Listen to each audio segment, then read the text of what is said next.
Stories are the most powerful thing on earth. They are literally life and death. Wars are waged based on the story of who is the hero and who is the villain. You are the result of a story your parents told each other, the one-night stand, the soulmate, and friends who became so much more. Life and death.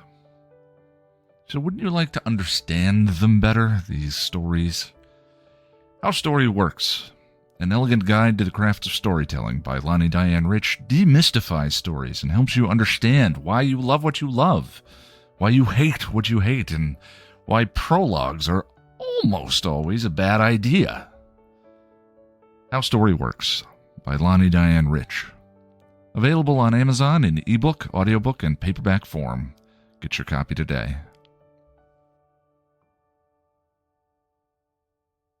Welcome to Still Pretty, a Buffy the Vampire Slayer podcast from Chipperish Media. I'm film scholar Noelle LaCroix, and I've read all the parenting books. You cannot surprise me. And I'm story expert and dead fish on a string, Lani Diane Rich, and we're here today to talk about Passion, the 17th episode of Season 2. Passion aired on February 24th, 1998, and was written by Ty King and directed by Michael Gershman, a couple of sadists who live to destroy us. Yes. Bastards. This was really hard. All right, a warning before we begin. Every episode of Still Pretty talks about each episode within the greater context of all of Buffy, and as such is fully spoiled. You have been warned. Passion speaks to us, guides us, rules us all, and we obey. So let's go on patrol then, I guess.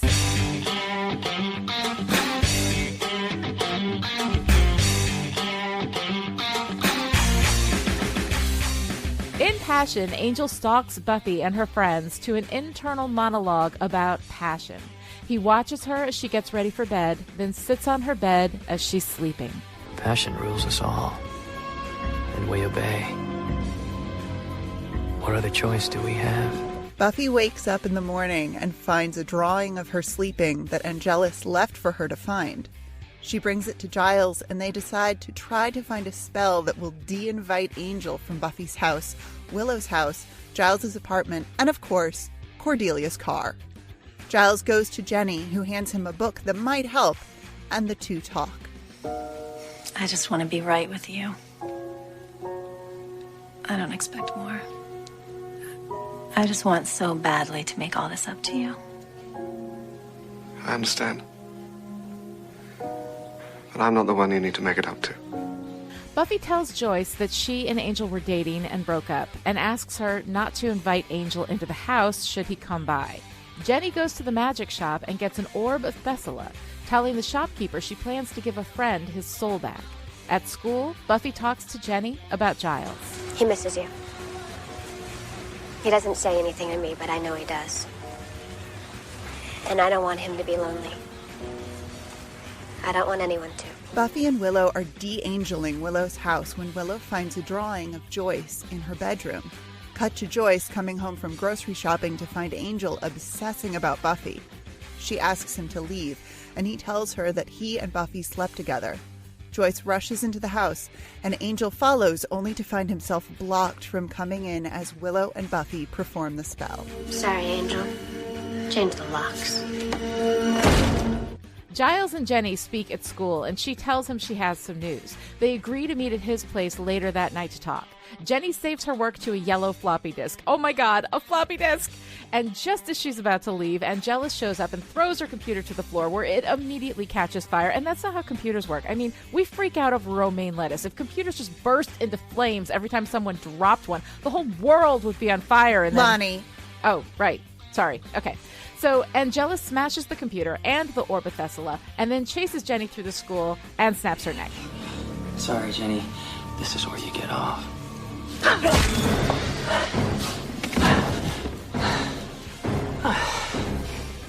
never get tired of doing that.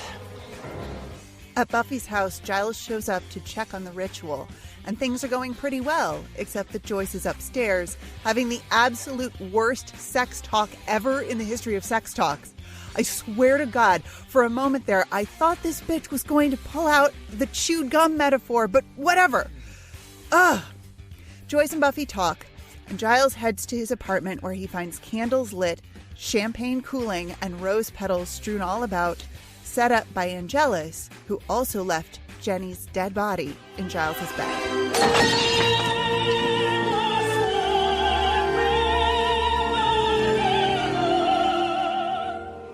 Giles calls Buffy and Willow with the news, and Angelus watches through the window, enjoying their grief. They meet Xander at Giles's apartment, but he's not there. Giles goes to the warehouse, throwing a Molotov cocktail into the place and wielding a burning baseball bat, ready to kill Angelus. Buffy gets there just in time to get her and Giles out of the burning building alive. Why did you come here? This wasn't your fight. Are you trying to get yourself killed? You can't leave me. I can't do this alone. Giles and Buffy talk over Jenny's gravestone, and Buffy apologizes for not being able to kill Angelus before. She wasn't ready then, but she is now. Meanwhile, in the school, as Willow is preparing to teach Jenny's class for her, she absently knocks a yellow floppy disk to the floor, where it falls between the desk and some filing cabinets waiting to be found at a more opportune time. I can't hold on to the past anymore. Angel is gone. Nothing's ever gonna bring him back.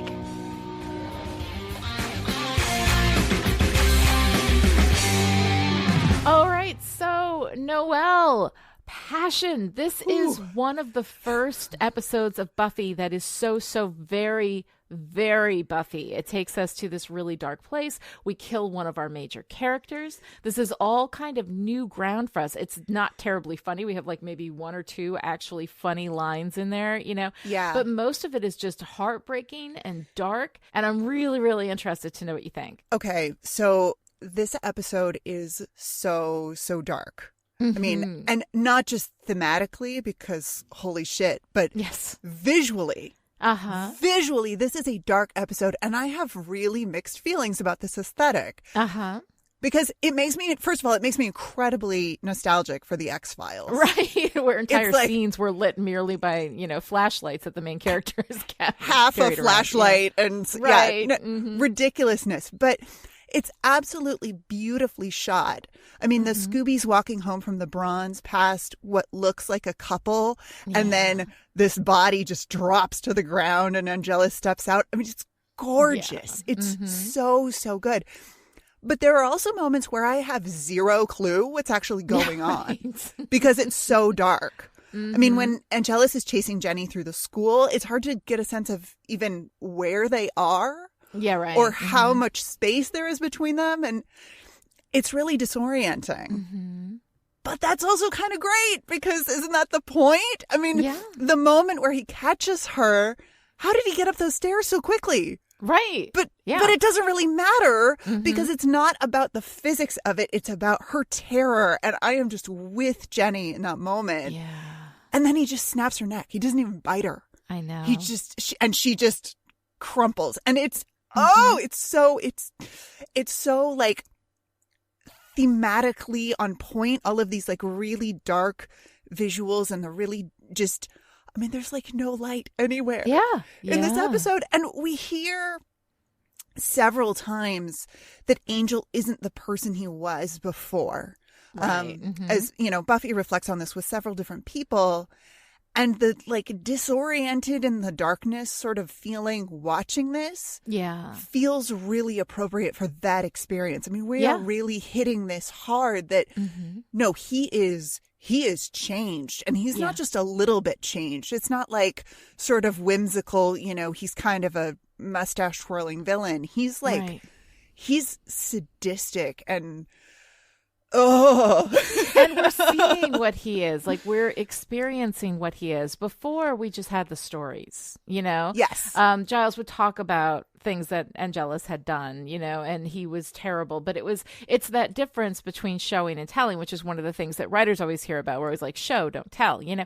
But when you're talking about backstory, you pretty much always have to tell unless you're going to go and do flashbacks. But that also is problematic. Go listen to Still Dead, the Angel podcast, where I complain about flashbacks every fucking week. So, But the thing that's really like nice about us being able to experience who Angelus is in the moment is that we are feeling and experiencing this along with Buffy and Willow and Giles and, even Xander, although Xander never really liked him that much to begin with, But I like that we are watching him, this guy that we loved with Buffy, who was good, that we trusted, turning into this monster and getting a sense of what that experience is like. Because it is incredibly disorienting, and to have all of this in this darkness, which I actually really like. I like the darkness of the story and I like the darkness of the presentation, in the film parts, because you never really see the whole picture. You never really know what is in the shadows. And that is one of the really great things about having darkness on screen, is that we can't see. That's what made the X-Files work so well, because we can imagine what's in those shadows and it becomes much more real, like the effect of it. So any filmmakers out there, use darkness to your advantage, because anything that's in those shadows, we're going to imagine.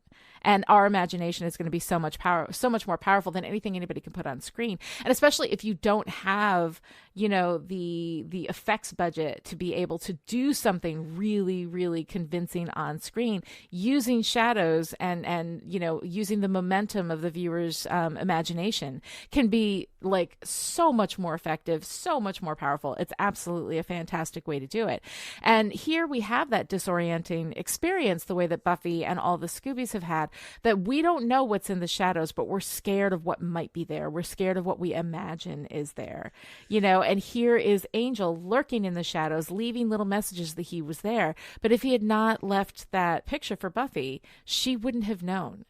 Right. That's how quietly this guy can like crawl through the second story window. And isn't that just the creepiest thing? Yeah. That, like, Buffy with her, her prophetic dreams and her Slayer Spidey sense that they kind of use sometimes and kind of don't. But, she has abilities that regular non-Slayer folks do not have.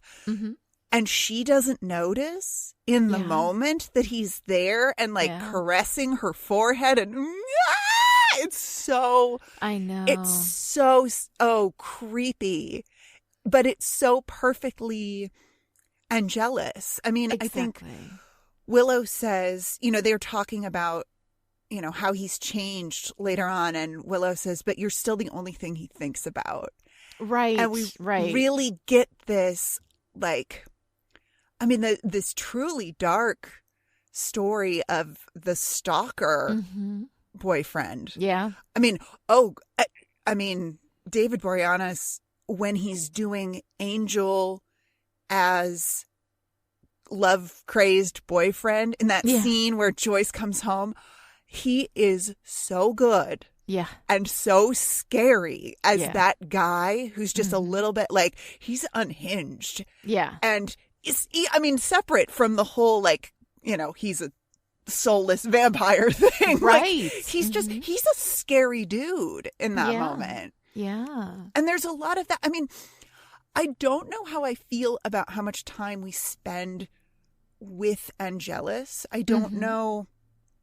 I mean, I absolutely love the moment where we see Buffy and Willow get the phone call from Giles. Yeah. And we don't hear much of what is said. We certainly don't hear Giles's end of the conversation. But we see through the window, through the curtains, what Angelus is seeing as he is spying on them and just delighting in their grief. And we're with him.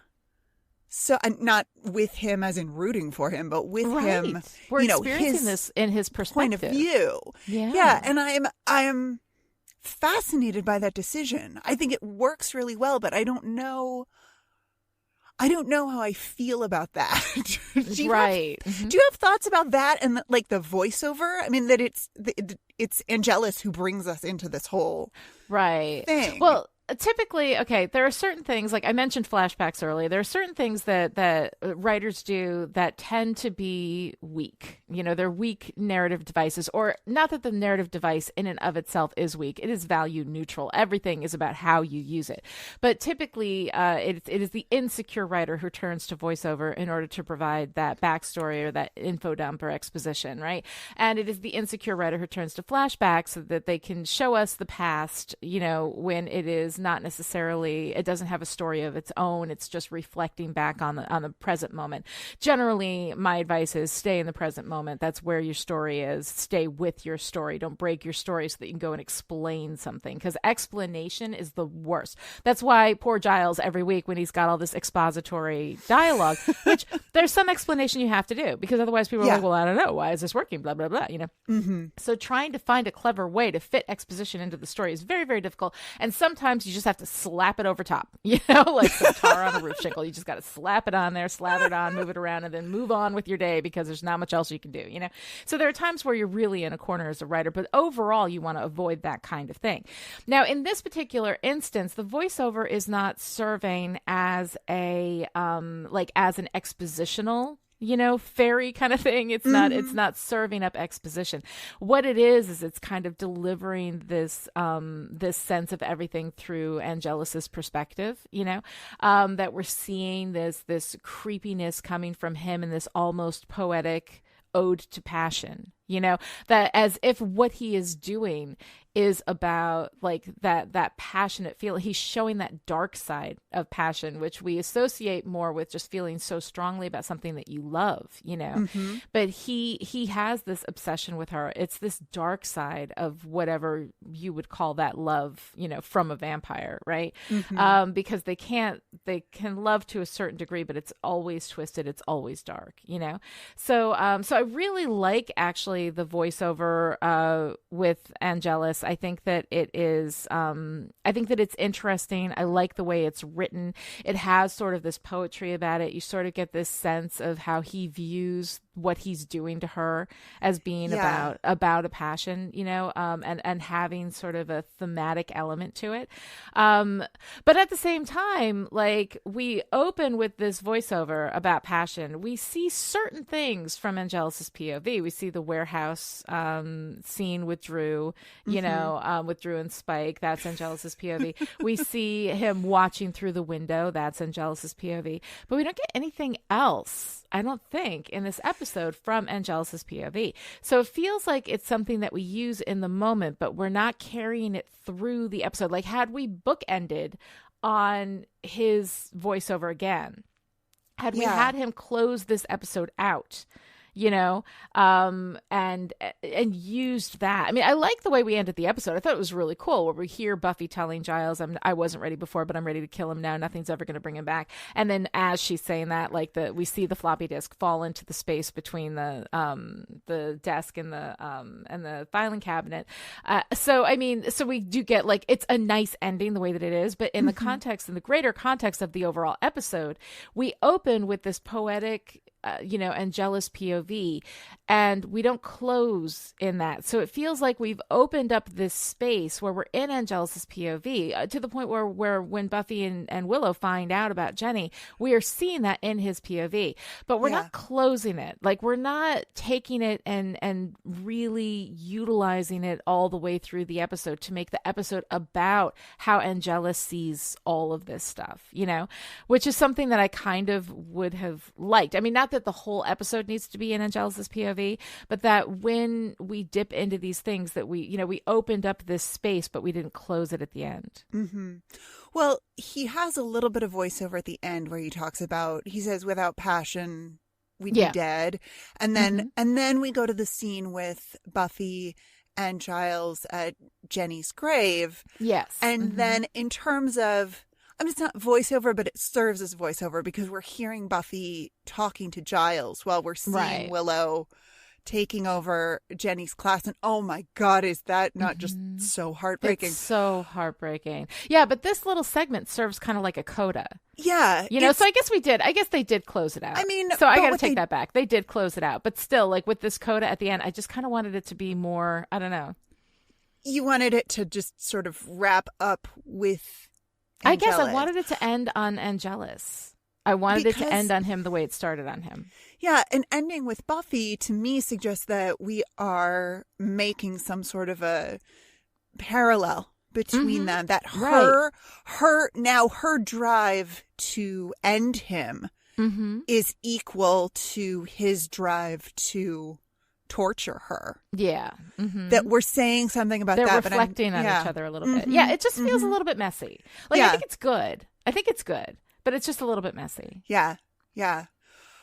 But, oh man, this episode's so heartbreaking. I mean, it is. We really, really ride the Rupert Giles emotional roller coaster. Yeah, we do. In this one. I think, this might be my favorite Giles episode so far. Oh, yeah. There is so much nuance to Anthony Stewart Head's performance. I actually forgot a couple times when I was watching that I was watching an actor acting. Because so many of the choices he makes are so small and these just like subtle shifts. I love watching him register a thought. You can see it occur to him what is going on or what is about to happen. It's wonderful. Yeah. But I really, really want to scream when Giles tells Buffy not to let Angel get to her, that she can't tell her mother, and I'm like, oh, yeah, Giles, come on. But the performance is fantastic. Like, he's so serious in that moment, and he's so stern with her.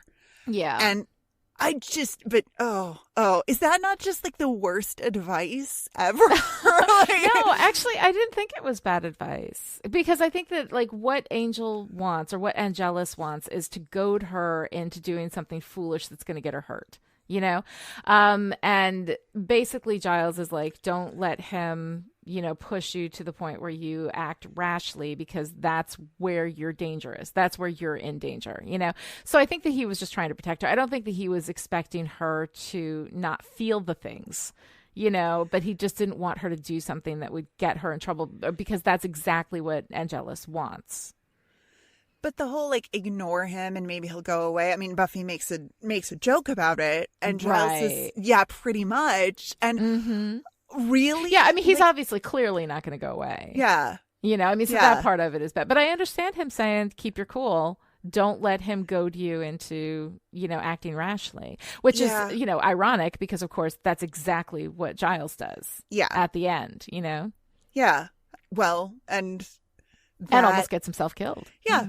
That just didn't. I understand your problem with that. I definitely do. That did not sit right with me. But problematic advice aside, I mean, his the performance is so good. Yeah. I love the moment when Jenny says she's in love with him. Oh. And he obviously loves her too, even though he doesn't say so. You can like see the. Oh, but that moment when she says, "Is it too late for me to take that back?" And he says, "Do you want to?" And you can see that he doesn't want her to take it back. Like, he has so much so many layers in that. It's incredible. It's so good, but he's also like allowing the space for her to take it back if she wants to. I love their interactions in this episode really so nice. much. And I love his loyalty to Buffy. Yeah. I love the way he is forever taking her side, and Jenny says she wants to make it up to him, and he says, actually I'm not the one you have to make it up to. I'm not the one. Like, you've got to make this right with Buffy. This is not about me. And it's so wonderful. And then Giles offering to intervene on Buffy's behalf. I know. Joyce. And especially Willow, because Willow's just like, yeah, sure, what would you say? And like, what would you say? I love the way that Willow does that, because it has this wonderful understanding of, instead of looking at somebody and being like, no, that's the stupidest idea ever, you just say, okay, let's go to the next space there. Let them figure it out for themselves, which I thought was so, so wonderful. And Giles, of course, having that realization realization, like, yeah, I guess you're right, you know, which I thought was absolutely fantastic. But I also love, like, you know, he's so loyal to Buffy, and he's like, you have to make it up with Buffy. And then Buffy, of course, goes to Jenny and says, he's lonely. I don't want him to be lonely. Yeah. You know, and and Jenny says, I feel bad. And she's like, good, keep doing that. We'll see how that works. Like, you know, Buffy's sort of like finding this space where she can work toward forgiving Jenny because she wants Giles to be happy. So the way that Giles is so loyal to Buffy, and Buffy is also showing her loyalty to Giles, it's just so wonderful.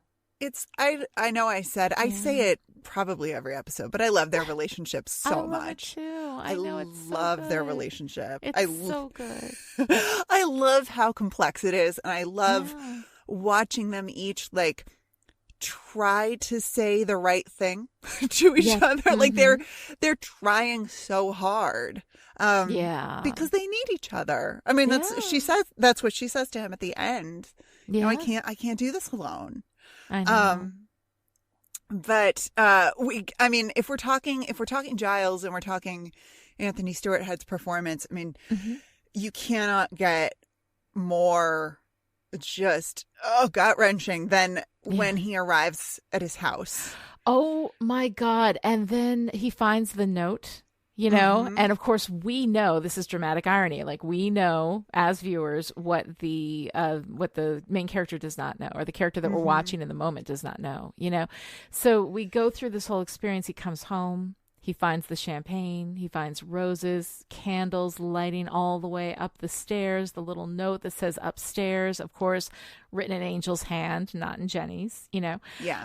So we know, we have this sense of foreboding, and they've got this music playing in the background, which is a really very artistic choice.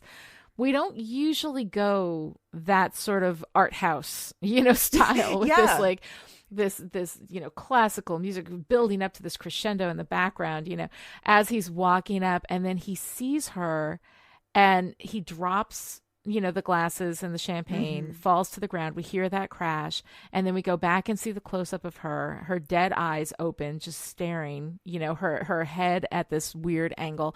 It is so incredibly creepy and beautifully done. And then we get Giles in shock talking to the police. And of course, like in a situation like that, I mean, we don't go there, and I'm glad that we don't. But I mean, the police, he's the boyfriend. She was dead in his bed. Like, they are going to have him as the suspect. Also not bitten, you know, not drained of blood. So this is something that Giles could have done, you know. All of that, I'm glad we don't play that line of conflict, and that for some reason they figure out that he's innocent or whatever, because we don't need cops involved in Buffy, you know. But I mean, all of that together is so beautifully done, so heartbreaking. Every step he takes, he's feeling this, you know, this like sense of expectation, what the night is going to be with Jenny, that she has admitted that she loves him. He knows that he loves her. There's this whole thing. And then to find her like that is so devastating. And that whole run, you know, when we see him gather his weapons, he goes off to the warehouse, throws in the Molotov cocktail, has a flaming baseball bat that he's swinging in the air. It's badass, Giles, and I absolutely love that. And I mean, especially when you consider, of course, that the irony of him telling Buffy, "Don't let him goad you into doing anything rash." But Giles doesn't care if he dies.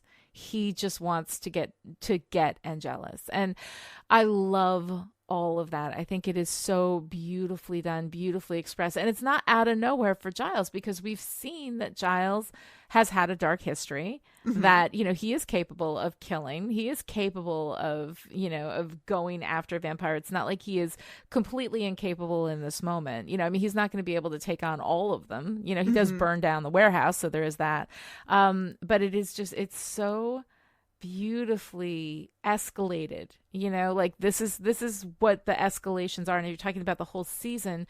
This moment when Jenny dies, when Angelus kills Jenny, is like an escalation pivot point for the season as a whole. I mean, it is essentially the dark moment. This is when we lose a main character, and when we as viewers don't feel quite so safe in this universe. I mean, those of us who've been around, through the run with Joss Whedon on this show and others, we know to expect that, yes, if we love somebody, they're going to die. If somebody's happy for a minute, someone's going to die. Like, that's just always how it is in Joss Whedon work.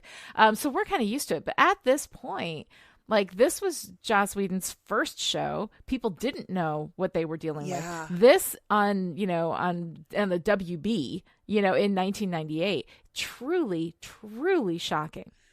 Well, and, as you said that about, we know to expect this at this point.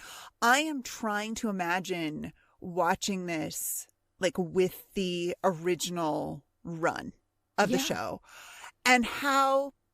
Okay, first of all, that sequence of Giles moving through his apartment and anticipating this romantic evening with his girlfriend who loves him too. And the way that the entire time he's having this experience of anticipation, we, the audience, are having this dread, because we know this is not going to end how he thinks it's going to end.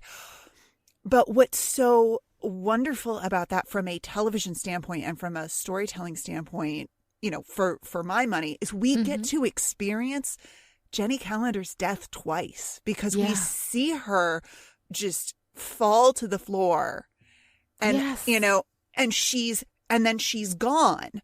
She just drops out of frame, and then we see Angelus, and, he says something like, I never get tired of doing that. I love doing that, or I never get tired of doing that. Yeah. He's, he's just like, he's so happy to be his evil self.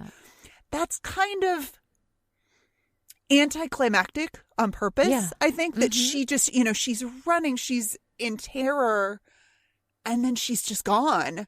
Yeah. Well, then we get to stretch that loss of this character out even further, because we get to experience both sides of it. We get to experience both her terror leading up to her death, and then Giles's shock. Yeah.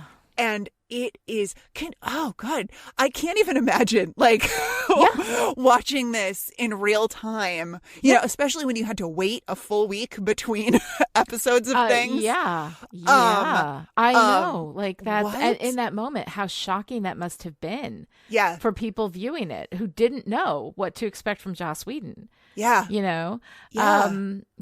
is. And it's so beautifully done. It's so beautifully escalated. We get this moment of hope between Giles and Jenny, and then everything, disappears. And it's absolutely wonderful.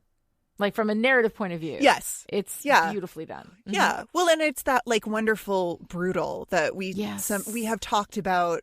I don't know that we've talked about it on Still Pretty before, but I know that it comes up on other Chipperish podcasts, that there's this, like, it's not delightful, but there's something really, like, wonderful about experiencing that kind of darkness through fiction. Yeah, no, absolutely, because it does help you kind of process the terrible things that happen, because, like, when something terrible happens in real life, a lot of times we just have to get through the day.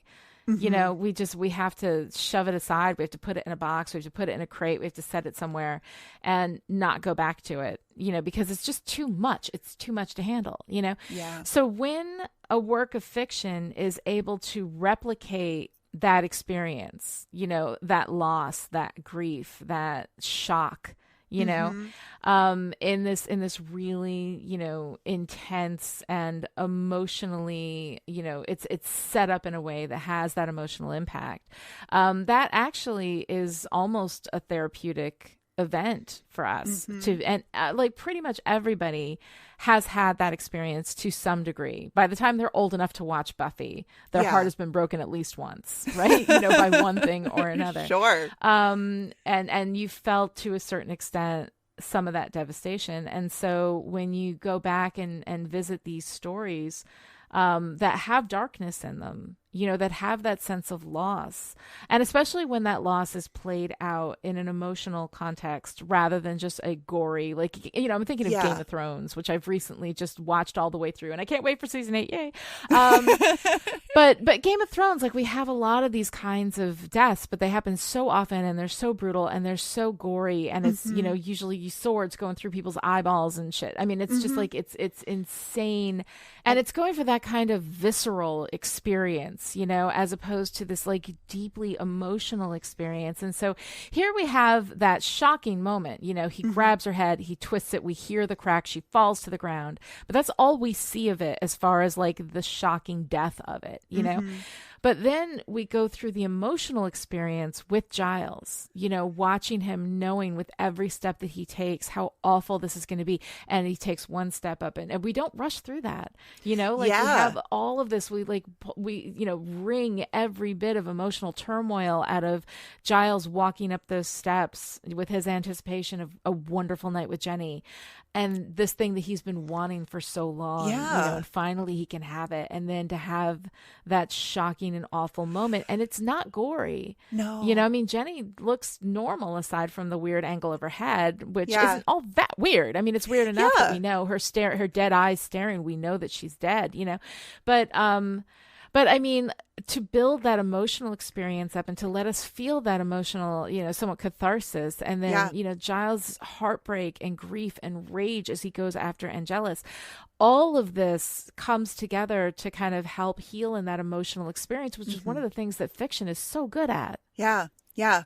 But I feel the need to mention that before Giles before he's moved to action, before we see him clearing out his trunk of weapons, we see the police doing their thing, and he says, I have to make can I make a phone call? Yeah. And then we get that sequence of Angelus watching through Buffy's window as she and Willow hear what's happened. And I love that we're still extending the horror and the grief of Jenny's death. I mean, we've spent a good chunk of the episode now on this death, and we get two main reactions to this kind of shock and horror from Buffy and Willow. So Buffy listens and then just shuts down, and we see her like slide down the wall as it she just like she can't even stand up anymore. She's just so awash with grief. And then we get Willow. And oh my God, Allison Hannigan. When Allison Hannigan cries, I cry. Like that, it doesn't. You can't. You cannot. It's like when somebody yawns, you yawn. If Allison Hannigan cries, you're going to break down. Oh my God. And that is such a real reaction. Both of them in their own way. Those reactions, like I know those reactions. I have seen people have those reactions to horrible news or, just. Oh, it's so wonderful the way that is handled. And then we get to see, and then we move into Giles' revenge plot. Yeah. But before we do, we get to see Angelus smiling at their grief. And it's just, it's like, it's visual storytelling delight, even in, even in the awfulness of the moment. But damn. Right. Damn. So good. So good. Yeah. And then, of course, Giles with swinging, flaming things. Right. And we get a great little moment of comedy in that scene where Spike says to Drusilla, no, stay out of the ring unless he tags you in or whatever it is. Like, Drusilla's going to jump in there. Drusilla's ready. Yeah. But it's really, really well done. I am interested, though, that Jenny's headstone says Jennifer Calendar. Shouldn't it say Yana Calderosh? I don't know. Like, I guess her family, her uncle was maybe the last one of her family, and so they knew her as Jenny Calendar, and they are the family that she has left, I guess. That's her Ellis Island name. I don't know. I don't know. Yeah. I mean, because the shopkeeper, the magical shopkeeper knows who she is. He Yeah. says, he says, you're Yana. And she says, yes. So she is known, but I mean, I think what it is for the audience, no, we're really, she's because that's really the dead. identity that we know her as. Yeah. But I wonder if there's something about, I don't know. I want to say something super meaningful about, like, in death, she is the better version of herself, that not the, not to erase her history, but to erase the vengeance piece. She moved from serving vengeance, as her uncle puts it, to serving something else. Yeah. And I don't know, there's maybe something there. Yeah. Something to be read into the fact that they just wanted to make it really clear to the audience who this was. Right. I mean, I think honestly, like, that choice was just about the fact that we knew her as Jenny Calendar, that she was Jenny Calendar to Giles and to Buffy. Yeah. So while they are experiencing it, like I honestly don't know that was, my guess is, I have no idea, because I obviously wasn't there. But I mean, I kind of feel like that wasn't something they really thought about. They were just like, well, they're at her tombstone, and her tombstone would say Jenny Calendar, because that's how we know her. And we hadn't really thought about the fact that she does have a whole other identity. Yeah. But my guess is that that's her, like, Ellis Island name that she came over, she's, and, who knows how many generations ago she came over. Like, I don't know. I have no idea. I don't know Bottom either. Line is, I think that we just chose that because that's who she was to us. Yeah. I just think that there's something interesting there about identity, and I don't know. I don't know. But of course, I also felt throughout her arc that she really only had that other identity when it was convenient. That I don't think she came, I don't get the sense that she came to the show as a character with this whole, like, she's a spy for the Romani family season 1, I don't think anybody knew that about her. I think that they pulled that into season 2. I think it was brilliantly done. If you go back and look through season 1, there's nothing that negates that idea. Yeah. She already knows, that it's a hellmouth. She already knows, like, all of this. Yeah. So she comes in with a certain amount of understanding, and so I think that it's okay. Like, I think that it definitely works. I think that the choice that they made in this season and in planning out this season, the choices that they made have been pretty much brilliant, all the way through. I think there've been a lot of really good narrative choices that they made. And now we're building up to this, escalation, when we have Angel's turn in the middle of the season, and then everything is different. We think that the big bad for the season is Spike and Drusilla. But in reality, they're just keeping the seat warm for Angelus, who comes in and takes over. So to speak, since, vampires don't have any body heat, but you know what I'm saying? So I think that all of that, I think the way that all of this has been planned is brilliant. So even though in the beginning, I don't think they necessarily knew who Jenny was when in the first season when they were writing her, what they did with her was absolutely perfect. I love it. I'm going to miss Jenny. She's our somewhat okay repretation of adult womanhood. Yes, yeah. But we're stuck. We're stuck with Joyce. Oh, Joyce. So should we talk about Joyce? Let's go ahead and talk about Joyce. We need to talk about Joyce. We need to talk about the Joyce that we get. We need to have the Joyce talk. We need to have the Joyce talk. Okay. All right. I'll sit you down. Yes. We need to talk about Joyce. All right. So all right. I have many feelings. I have a lot of feelings. I have a lot of feelings about Joyce. Okay. She totally, Buffy tells her about Angel, sort of. We were that guy. He's, we were dating. And she totally dismisses Buffy with the, let me guess he's changed. Or let me, he's not the guy. And I'm like, oh my God, that's just the most dismissive, like, I don't know. Like, she's basically like, so let me guess, you're a cliche. Yeah. Yeah. Mm-hmm. rather than express any empathy at all. And then she wonders why Buffy shuts her out.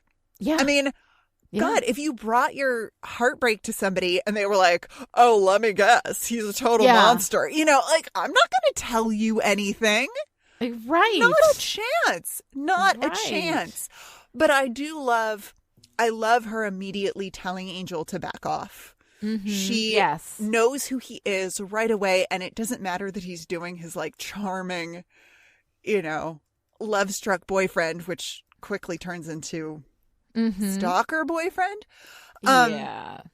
But there's this wonderful moment in that scene where she's coming home with groceries. He's being super creepy. Like, he is up to the creep factor. And she realizes, like, we see her realize that this guy is not okay. Yeah. Mm-hmm. And as she's hurrying up to the house, she drops the bag of groceries and he kind of rushes in to sort of help as he's trying. He's just talking at her. And there's a moment where one of the oranges rolls away. Yeah. And I love that we see it register with Joyce for half a second. And then she decides, screw it, I need to get inside. Yeah, right. And I'm guessing this wasn't planned. I'm guessing, you know, this is a natural side effect of working with props, that roll. But I love that they used this take of that moment because I get so deeply and so wonderfully from Christine Sutherland in this scene that constant attention to safety that so many of us have when we're out in the world, especially when we're out in the world and dealing with a strange man who as that scene progresses, he is shot from lower and lower down. So he looks bigger and bigger. And it's like, I can feel her sort of doing the math, you know, okay. Yeah. The safety calculus. Yeah. Right. Yeah. Is it much worth bigger what than it's I gonna am? Cost me. Yeah. Yeah. Is it worth it? Yeah. Like, is it worth it to try to run? You know, what do I do in this situation? And I love that we see her go from, you're Angel. Like, she's so ready to tell this college boy to get off her lawn. This cliche, exactly, right. And then realizing that he's not a cliche, that he's much, much more dangerous, you know, than she thought he was, you know. And she is, I mean, you know, Joyce, in her defense, is completely unprepared for this situation. She does not know. She doesn't consciously know. A lot of people die in this town with, you know, punctures to the neck. So I imagine that on some level, everybody, you know, knows or whatever. As Oz says, that explains a lot. It explains a lot. Yeah, actually. So, I mean, she's in this space where she doesn't know what she's up against, and Buffy hasn't told her. And I mean, I don't blame Buffy for not telling her. That's a very complicated thing. And Joyce does not make that easy, you know, for Buffy to come to her. And then we get, you know, right after, of course, this whole thing, we get that wonderful moment where, you know, Willow is reading the incantation. They're coming down the thing. Buffy says, change the locks. Angel can't get in the house anymore. Loved that. That is fantastic, you know. But then we get this scene with Joyce and Buffy where they have this talk, and Joyce throws out this passive aggressive, you can shut me out. I'm pretty much used to that, you know. Like, in what way, Joyce, have you possibly opened up any space for Buffy to tell you anything? Because everything that Joyce says to Buffy is highly, highly judgmental. But the thing is, even with all of that, though, like, Joyce is written as a conflict vending machine. and we've talked about that before, you know. So she's not really developed as a character. But Christine Sutherland, given all of these wildly different spaces to go with Joyce, where 1 week Joyce is one character and another week Joyce is another character, and she somehow manages to kind of pull them all together. But even when Joyce is being terrible, like in this scene, you know, I can't believe you did this. I can't believe you know, you had sex with a boy you didn't even see fit to tell me you were dating, that whole thing. And I'm like, it hasn't been that, like, she looks pretty young. I understand she looks even younger than she is, but it wasn't that long ago that she understood how sex happens. Like, I don't know how many people actually plan their first time that they have sex. I think not a lot. Right? Although if you do, good on you. Like, that's kind of awesome. But you can't plan it. Like, you know, especially because at the end, Joyce is like, well, I guess this is the talk. I don't know. It's my first. And I'm like, okay, you cannot look at your 17-year-old daughter daughter and say, what did you think you were doing? Like, she is supposed to initiate the talk with you. Like, that's not how it works. You talk to them, you prepare them for this, you explain to them that these things kind of come up on a surprise. Like, I can tell you that the day that I lost my virginity, I did not wake up that morning thinking that was going to happen that day. But by the evening, shit had gone down in more way than one. So my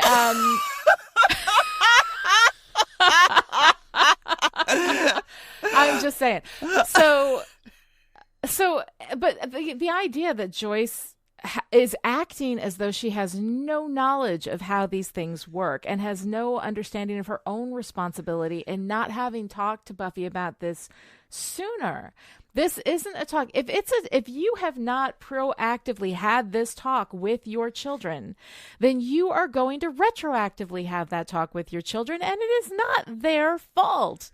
You know, these things just happen. They often take us by surprise, and children who are not spoken to and not prepared for that eventuality, you know, will not know how to handle it when it comes up, so to speak. So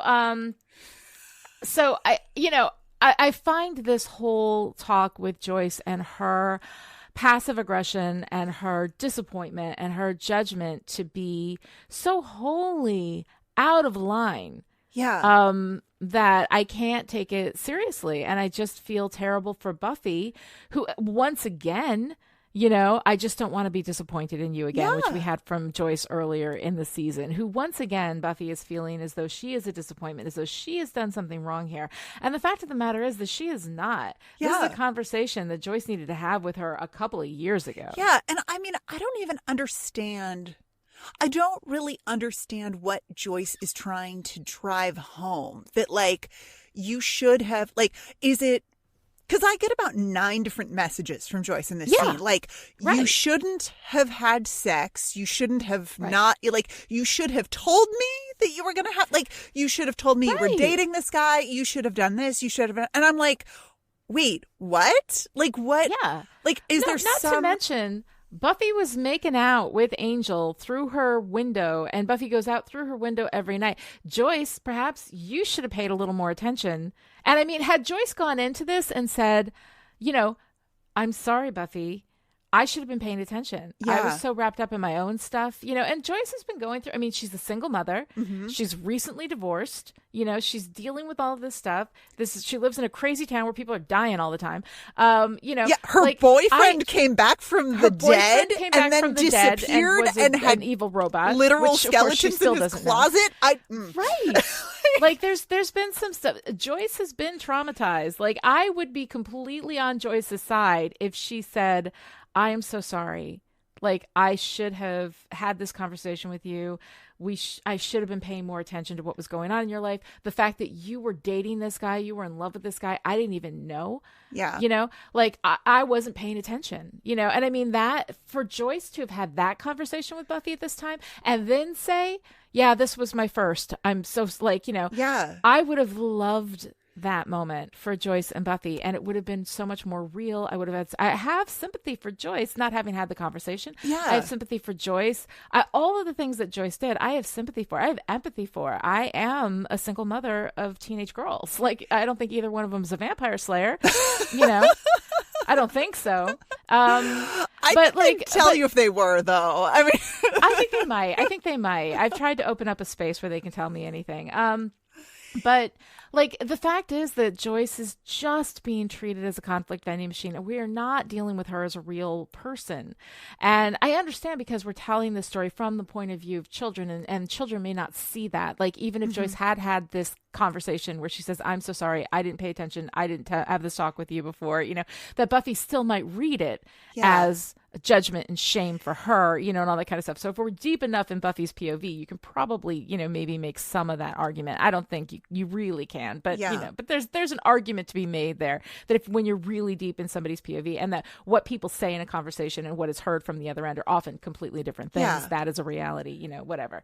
There's places to have that argument. I think generally, no, we're just treating her as a conflict vending machine. We're just going to make Joyce angry and judgmental no matter what, so that Buffy is always feeling terrible. Yeah. But I think that this could have been a little bit more nuanced and a little bit more interesting. Yes. And you could have still had that conflict of, like Joyce feeling like she's failing Buffy and she doesn't know how to do this, and they still can't talk to each other at the end, which would still be heartbreaking and sad, especially where we can look at both of them and say they're both trying, but they just can't meet in the place in the middle, because Buffy has to lie to her mother. Yeah. And if at the end Joyce was like, I just want you to be able to tell me things, and then Buffy still doesn't tell her. Yes. Like, that would have been a really interesting choice to watch. That would have been heartbreaking. We could have felt for, when you can feel and understand and empathize with both sides of a conflict like that, that's a really great conflict. And they had that right there, and they didn't go for it. They went for the flatter conflict. Yeah, that would have been so wonderful if it had been, like something about Joyce wanting to, acknowledging that she had not made the time or space for Buffy to tell her things, and, had not been accepting or empathetic. And that whole, because Buffy's struggle with her mother, aside from the, Joyce is the conflict of the week kind of thing, right? Is that if she tells her mother anything, she has to tell her everything, because there's no way, there's no middle ground. Yeah, there's no sort of half truth that Buffy can tell. She tries in this episode, but she can't. Yeah. She kind of can't really get there, because there's no way to tell Joyce just how serious the situation is without telling her all of these things that she's not ready to tell her yet.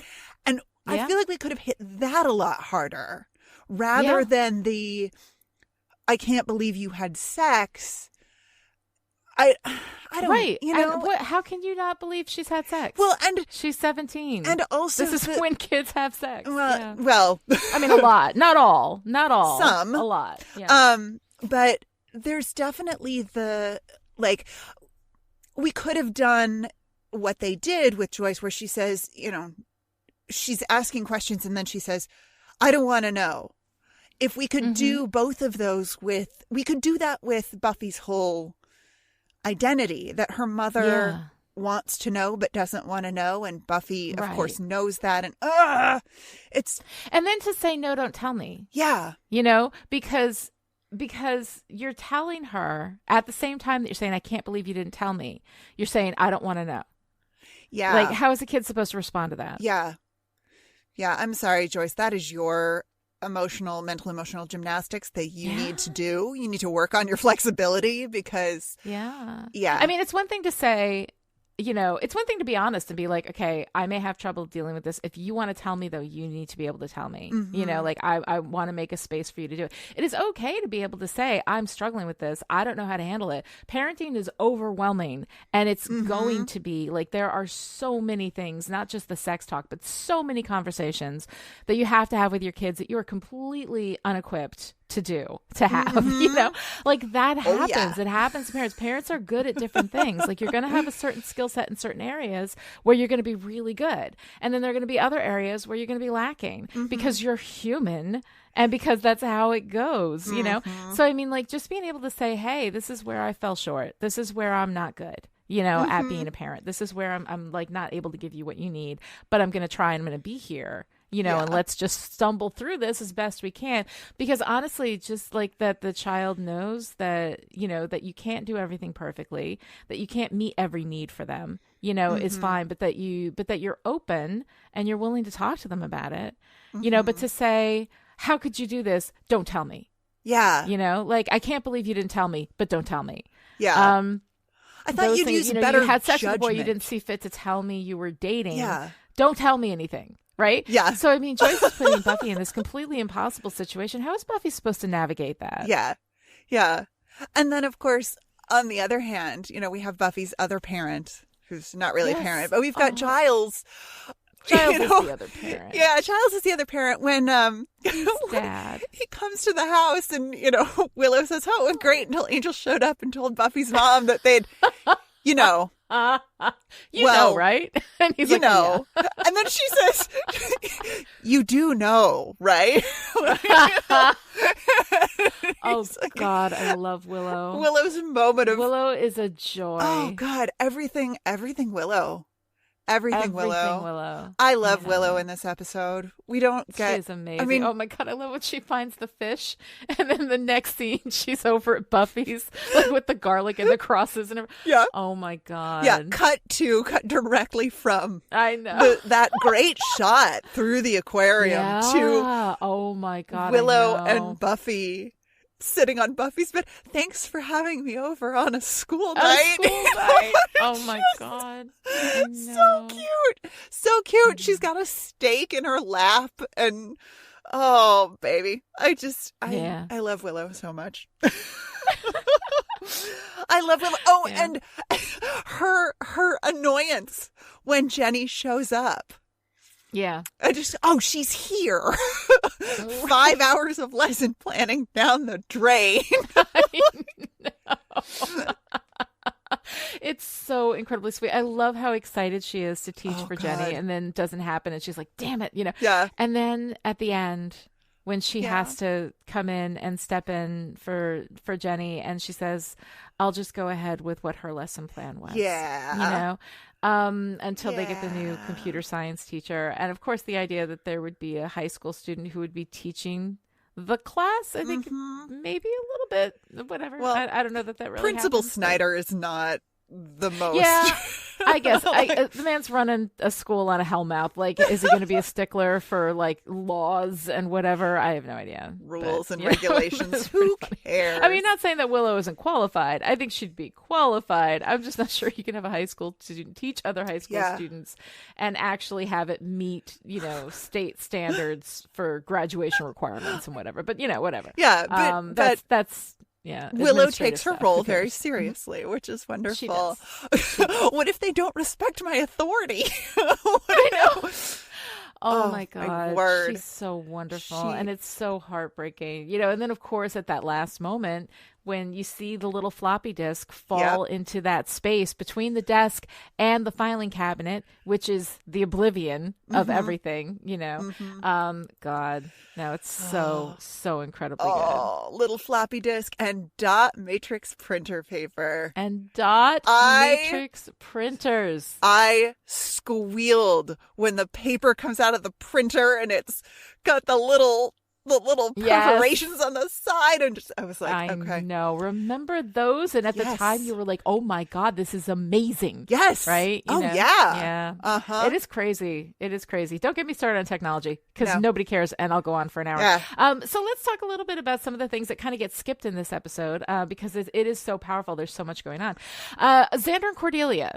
All right. Yeah. I love Cordelia. I love her whole, and I let him into my car. And she's like, and I had my grandmother drive my car. Yeah. She's just, you and your mother can ride around in my car with me. Yes. Everything Cordelia, we don't get much of Cordelia in this episode, but what we get is this just adorable, self-centered, solipsistic universe that I absolutely love. She is adorable. She's so great when she says, oh, why doesn't he just strangle her in the night or slit her throat or whatever? And everyone is silent. And she's like, what? Well, we're all wondering it. We have to talk about that. Why doesn't he? Cordelia tact is just not saying true stuff. I'll pass. Yeah. Right. Yep. I love her. Yep. And just, so if we're all done with your car, Cordelia, you can go. And she's like, okay. I'll just go. So cute. Oh I like a lot of what we get in Xander, get Xander in this episode too, where he's like, we should kill him, and he goes, I was on the side of killing Angel from the beginning. And he goes through that whole thing, but he delivers that speech really well. And he's like, I say faster, pussycat, kill, right? Yeah.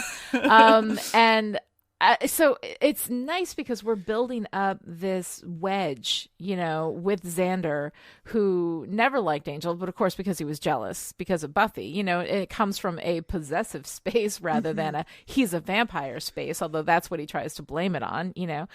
So that's not great, Xander. But I do like that we have a voice within the main protagonist group saying, we kill Angel. Angel should die. Angel and jealous, I don't care. He's still a vampire, And I think that is a reactionary, perspective lacking nuance and also stemming from Xander's incredible possessiveness about Buffy, which is all not great. But I do like having that voice within the main group, that somebody is like, he's too dangerous. He needs to die, Yeah. Yeah. And I love that the Xander that we get in that scene in Giles's apartment where he's looking around and notices everything that is there and says something like Giles had a big night planned, and Buffy says, no, Angel set this up. And Nicholas Brendan in that moment when he says, oh no, poor Giles. Like he just doesn't have words. He's able to make a joke later on about his the weapons. Oh no! Cordelia says, I thought he kept his weapons in the library, and Xander says, no, those are his everyday weapons. These are his, But even that joke about these being the good weapons that he brings out for company, is delivered with this deep sadness. Yeah. No, I mean, it's good because that, of course, is how Xander deals with everything. Yeah. Is through sarcastic humor. So when he's in the most pain is when he's likely to be the funniest. Yeah. Yeah. But the incredible empathy that he gets across in that one line, oh, poor Giles. And he says it in this way that isn't overly expressive. It's almost a flat reading, but because he reads it in that way that it has that sort of flatness to it, you can feel the power of that emotion underneath, which is a really tough thing to sell. Yeah. But he sells it. Absolutely. I mean, he is great in this episode. And of course, I love one of the only funny moments because, for Buffy, which usually tends to move, toward the joke, go for the joke almost always, right? Very few jokes in this episode. But one of them is that great moment where he's like, yeah, okay, so how come Buffy doesn't get the once again, simplify the situation down to its most simple aspects or whatever. And he goes, Watcher's pet. And I love that. I love that moment from him, the way he throws that at Buffy. It's so incredibly cute. We also get the fantastic moment of Xander when Jonathan and friend come into the library looking for books, and Xander is livid. Not right. What is wrong with you? Knocking. And Giles has to say, "This is the school library, Xander." And Xander, in possibly my favorite Xander line ever, says, "Since when?" Since when? I know. Oh my God, it's adorable. And I'm like, yeah, you kind of got a point there, Xander. Yeah, yeah. No, it is. It's funny. It's funny because that's kind of, the writers sort of taking a shot at themselves because of the way that they treat the library.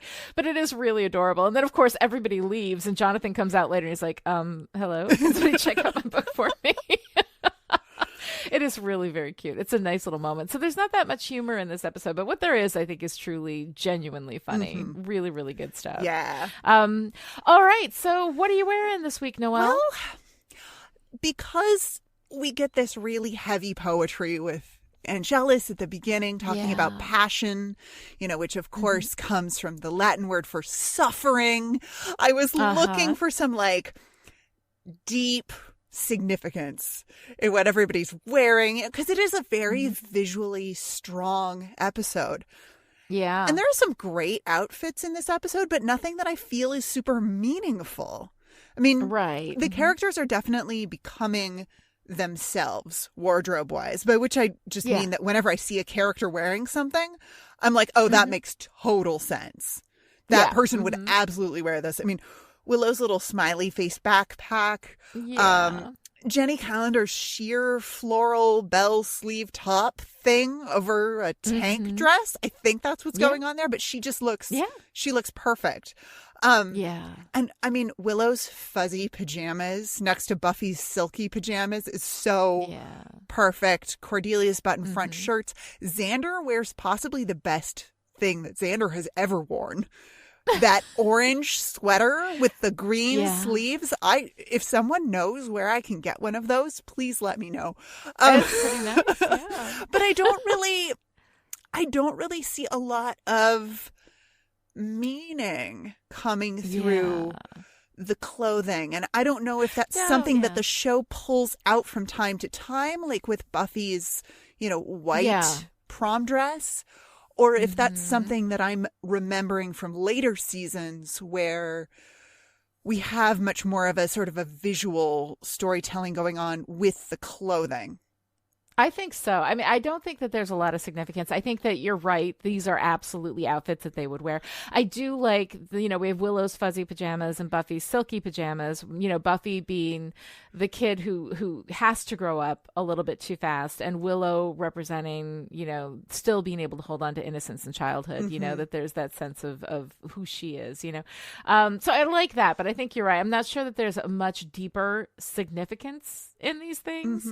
But the outfits are always fun. Not yet. I think that as we move... we're going to get there. When we move into season 3. Right. Hat tip to Buffy and the Vampire Slayer. Yes. Yeah. That's going to be a lot of fun. Absolutely. All right. So what do you got for Arg the Patriarch? Okay. So we get some good Xander, but we also get some truly awful Xander. He says Buffy is talking about Angel being in her room at night, and he says, a valuable lesson for you gals about inviting strange men into your bedrooms. Oh my God. To which I say, fuck off, Xander. It is not a victim's fault ever. It's ever. Not. Exactly. Ever. Exactly. And not to mention the fact that Xander's bullshit possessiveness with both Buffy and Willow. The fact that he doesn't want Willow, but he doesn't want Willow to be with anybody else. Either, God forbid, she should be, happy or anything other than pining away over him. That's what she's supposed to be doing. And when she's not, he gets pissy.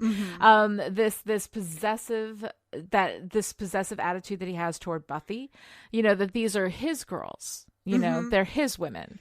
And if he can't have them, okay, fine. He'll let them make that choice, but they can't have anybody else, So all of it, is really gross. It's gross from a general patriarchal view, which is it is the woman's fault if she gets attacked. And it's gross from the very specific Xandarian view. Of Xander's an idiot. But on both levels, that is wildly, wildly offensive. Do you have a girl power moment of the week? A little bit. I kind of like at the end, when Buffy goes after Giles and pulls him out.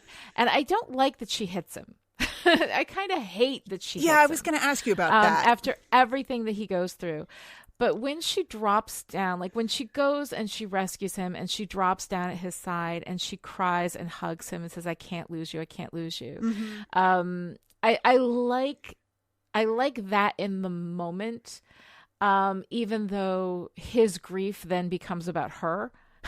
And his grief and his reaction and all of that, like she smacks him in the face for it, which I don't care for, but I do like that she is able to be open and straightforward and express her love and her need for Giles in a way that she's unable to do, with her mom. And so I think that is a very emotionally powerful moment. It's one of the things that I hate when she hits him. I hate when she hits him. But aside from that, I love it. I was going to say I hate that she hits him, but I kind of love that she hits him. That I mean, so because here we are, talking about passion and what that makes people do. That passion is, the way Angel describes it, it's almost animalistic. It's uncontrolled emotion, and that she's so angry that she's feeling all of these emotions at once, you know, all of this anger and hurt, and she has missed the opportunity to kill Angelus because Angelus has said, you're just going to let your old man burn. Yeah. And then this is fascinating. He launches her kind of over the railing. Like it, I think, and again, I think this is one of those, like, this happened on set because this is how you do the stunt. But it looks like he sort of lifts her to get her the momentum that she needs to go over that railing. And I don't know. Yeah, he doesn't want her dead. Yeah. He doesn't want this to be done. He's not done messing with her. That is fascinating. But yeah, it is like, it's unfortunate that she hits him, but I also kind of dig it because she's it's a very powerful moment. I just hate that after everything that Giles has been through. Yeah, that then she would also hit him Buffy in the face. Hit him. Yeah, because I'm just like, I'm so heartbroken for Giles in that moment. But of course, that moves me into like my favorite part of the week, which this week is Buffy and Giles after she saves him. It's that whole thing. Even though I hate that she hits him, I love their relationship. I love that she is able to be close and honest with him in a way that she is not able to with her mother. So she has a parent, and how much she loves him. And then when she hits him, it, like, you see how much it breaks her heart. Yeah. You know, to see him hurting. And she is wildly flailing between empathy for him and her own heartbreak and terror at the idea that she could lose him. You know, all of it is so overwhelming. It is this swirl of emotion. So it works. Yeah. It works. It's an incredibly powerful moment. I think that it works. I just hate, after everything that Giles has been through. Yeah. Like having Buffy hit him in the face. Yeah. Like Buffy, who is his closest friend, like, you know, his daughter, like, really for his, you know, she is his person. Yeah. You know? Yeah. And they have this relationship, and she means so much to him that even though he loved Jenny, you know, he still wouldn't be with her until she made it right with Buffy. Yeah. You know, all of it, even that betrayal was about Buffy. You know, like, if it was just him, he would have forgiven her. Yeah. But because she hurt Buffy, you know, so that relationship with Buffy is the central relationship of his life. It is pivotal to him. It means the most to him. And then to have her hit him and yell at him like that, like, God, how hard that whole thing is. It's so heartbreaking, but I love it. And it is absolutely my favorite part of this episode. Noelle, what is your favorite part? Well, my actual favorite part, like from a visual storytelling perspective, is Buffy and Willow's grief as seen by Angelus through the window. But I can't, like, in good conscience say that's my favorite part of the episode. That's okay. Because that's just... You don't have to choose the intellectually best part or whatever. But also, choose whatever delights you the most. It's so gut-wrenching. Like, I don't... Like, calling it my favorite part does not seem fair to my emotional landscape. So keeping that in mind, my favorite part is Drusilla trying to feed Spike a puppy. Airplane noises included. Open wide. It is pretty adorable. It is pretty adorable. I mean, there's a whole world implied in vampire nutrition and what do you the care and feeding of your injured vampire. The care and feeding of your injured vampire. What to expect when your vampire is you know, in a wheelchair. Yeah. Healing, oh man. Right? Yes. Oh man. Oh man. Oh man. Oh, Drusilla.